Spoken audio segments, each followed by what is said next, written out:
Assalamualaikum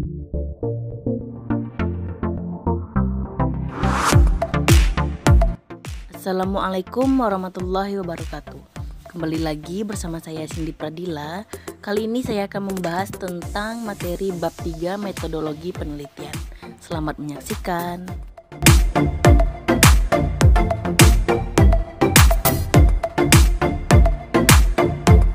Desain penelitian terbagi atas 5. Yang pertama yaitu desain penelitian deskriptif.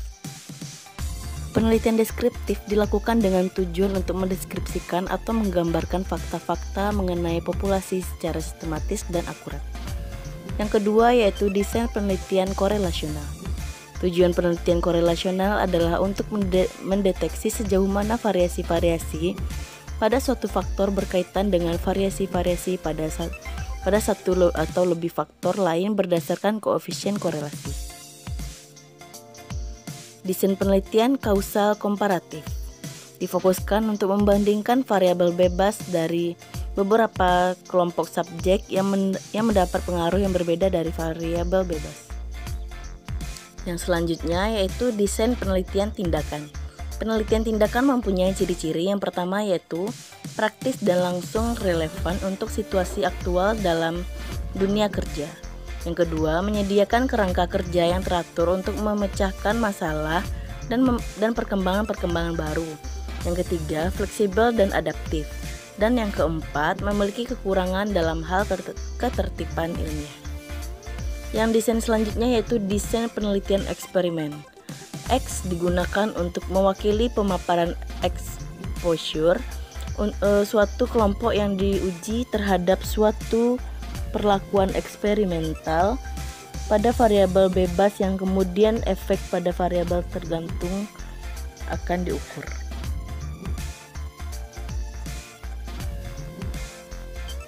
Populasi penelitian adalah keseluruhan responden peneliti dalam atau dari sesuatu penelitian. Setiap responden penelitian otomatis menjadi anggota populasi responden penelitian. Responden penelitian adalah seseorang karena lazimnya berupa orang yang diminta untuk memberikan respon jawaban terhadap pertanyaan-pertanyaan langsung atau tidak langsung, lisan ataupun tertulis, ataupun berupa perbuatan yang diajukan oleh peneliti. Contoh dari populasi dan responden penelitian.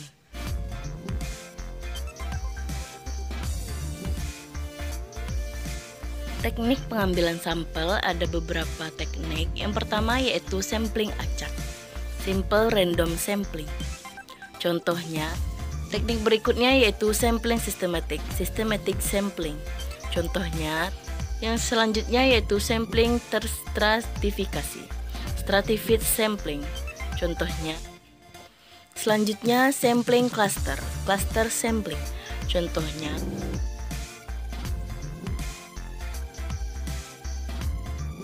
variabel terdiri atas yang pertama yaitu variabel bebas. Variabel bebas ini berfungsi untuk mengetahui pengaruh terhadap variabel lain. Contoh dari variabel bebas yaitu variabel berikutnya yaitu variabel tergantung, berfungsi untuk mengetahui pengaruh dari variabel bebas. Contohnya yaitu selanjutnya variabel moderator berfungsi untuk memberikan pengaruh hubungan antara variabel bebas dan variabel tergantung. Contohnya yaitu variabel kontrol berfungsi untuk menetralkan pengaruhnya terhadap variabel tergantung. Contohnya, yang selanjutnya yaitu variabel antara, merupakan variabel yang tidak dapat diamati dan diukur serta tidak disebut dengan dalam kajian operasional, namun disebutkan keberadaannya dalam kajian teoretik. Contohnya proses tanaman kacang menjadi subur. Data penelitian merupakan substansi terpenting dalam penelitian, maka data dapat diartikan sebagai bahan mentah yang perlu diolah sehingga menghasilkan informasi maupun keterangan terkait penelitian, baik data kualitatif maupun data kuantitatif yang menunjukkan fakta.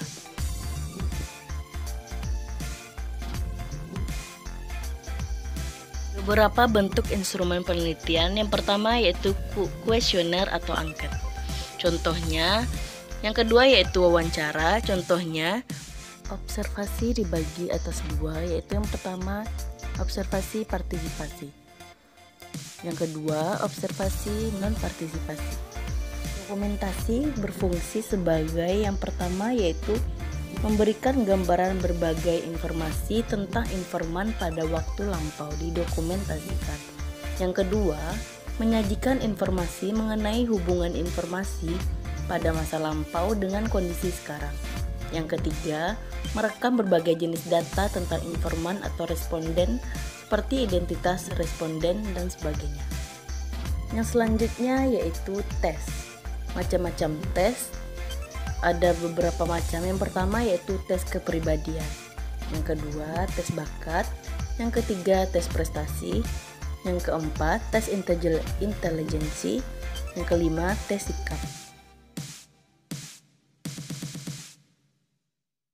Observasi. Setelah selesai merencanakan atau merancang lembar observasi, peneliti pergi ke tempat berupa sekolah dan lain-lain untuk melakukan pengamatan. Sesampai di tempat yang akan diteliti, peneliti menemui pihak tempat itu, misalnya pihak sekolah yakni guru. Peneliti meminta bantuan bimbingan untuk melakukan pengamatan. Selanjutnya, peneliti mengamati apa yang dikerjakan orang, mendengarkan apa yang mereka ucapkan, dan berpartisipasi dalam aktivitas mereka. Sembari mengamati, peneliti juga dapat mencatat pada lembar observasi yang sudah disediakan.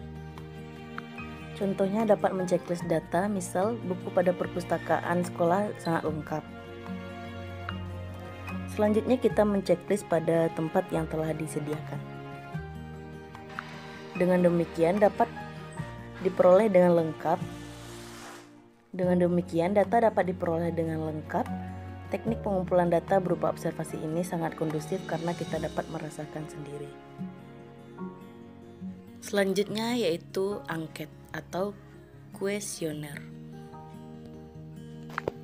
Setelah kita selesai membuat daftar pertanyaan kepada responden untuk diisi, kita dapat mengirimkan atau memberikan suatu daftar pertanyaan tersebut kepada responden untuk diisi. Ada dua cara yang dapat kita lakukan, yakni secara offline dan secara online. Yang pertama yaitu secara offline. Jika secara offline, peneliti dapat menyediakan beberapa lembar sesuai dengan jumlah responden yang akan diberikan. Setelah itu, peneliti datang ke tempat responden berada, misalnya kelas-kelas di sekolah, dan membagikannya ke peserta didik. Setelah selesai, peneliti dapat mengumpulkan kembali lembaran tersebut.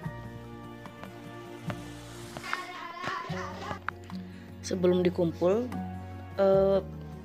peneliti harus memandu bagaimana cara mengisi angket tersebut.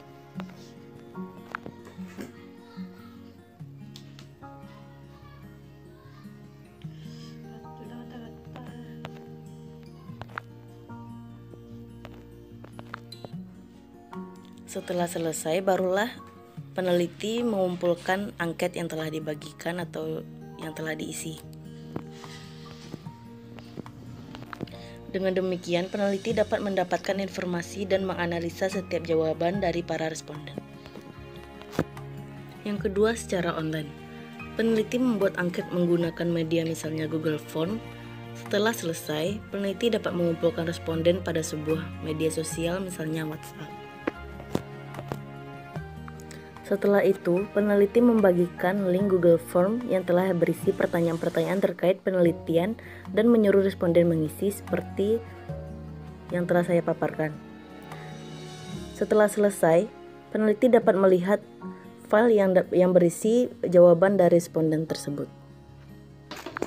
Pada teknik pengumpulan data yang satu ini termasuk mudah dilakukan untuk mendapatkan data terkait penelitian. Hanya saja, setelah mendapatkan data, peneliti harus menganalisa jawaban-jawaban dari responden. Teknik pengumpulan data yang selanjutnya yaitu wawancara. Lembar wawancara yang sudah selesai dapat peneliti berikan kepada responden. Selanjutnya, peneliti dapat saling menyapa dengan duduk saling berhadapan.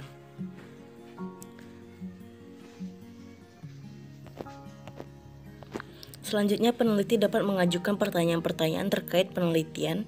sembari merekam suara atau mengambil video wawancara, atau dapat juga peneliti langsung mencatat di lembar wawancara yang telah disediakan. Setelah selesai, peneliti dapat merangkum semua jawaban dari responden tadi sehingga peneliti mendapatkan data terkait penelitian. Wawancara dapat dilakukan juga secara online melalui video call, tetapi tidak kondusif karena tidak terasa real. Alangkah baiknya wawancara dilakukan secara langsung. Teknik pengumpulan data selanjutnya yaitu dokumen. Setelah selesai membuat daftar dokumen yang akan diambil, maka peneliti dapat mengambil data berupa dokumen. Peneliti dapat mengambil data secara offline dan online. Yang secara offline, peneliti dapat pergi ke kantor sekolah dan meminta data terkait penelitian dengan memberikan tujuan yang jelas. Misalnya peneliti ingin meminta deskripsi program dan data statistik pengajaran.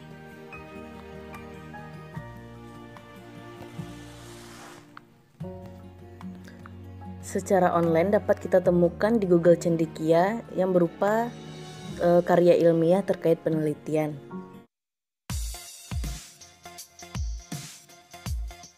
Pengolahan data deskriptif merupakan prosedur statistik untuk menguji generalisasi hasil penelitian yang didasarkan atas satu variabel.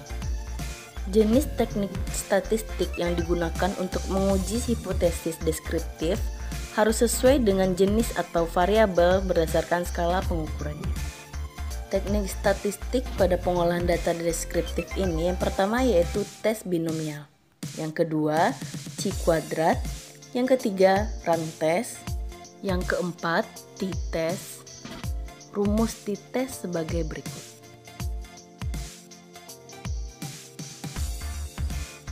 Teknik pengumpulan data secara inferensial merupakan jenis statistik yang fokus kepada pengolahan data sampel sehingga bisa mengambil keputusan atau kesimpulan pada populasi. Contoh statistik inferensial yang pertama yaitu analisis regresi. Contohnya, yang kedua yaitu uji hipotesis. Contohnya, yang ketiga confidence interval. Contohnya, penelitian memiliki beberapa prosedur penelitian. Yang pertama yaitu pendekatan penelitian. Metode atau cara mengadakan penelitian seperti halnya eksperimen atau non-eksperimen. Tetapi di samping itu juga menunjukkan jenis atau tipe penelitian yang akan diambil, dipandang dari segi tujuan misalnya eksploratif, deskriptif, atau historis. Yang kedua, variabel penelitian. Variabel dapat dibedakan atas yang kuantitatif dan kualitatif. Contoh variabel kuantitatif yaitu luas kota, umur, banyaknya jam dalam sehari, dan sebagainya. Contoh variabel kualitatif misalnya kemakmuran, kepandaian. Prosedur yang selanjutnya yaitu populasi dan sampel. Bila hasil penelitian akan digeneralisasi, maka sampel yang digunakan sebagai sumber data harus representatif. Dapat dilakukan dengan cara mengambil sampel dari populasi secara random sampai jumlah tertentu.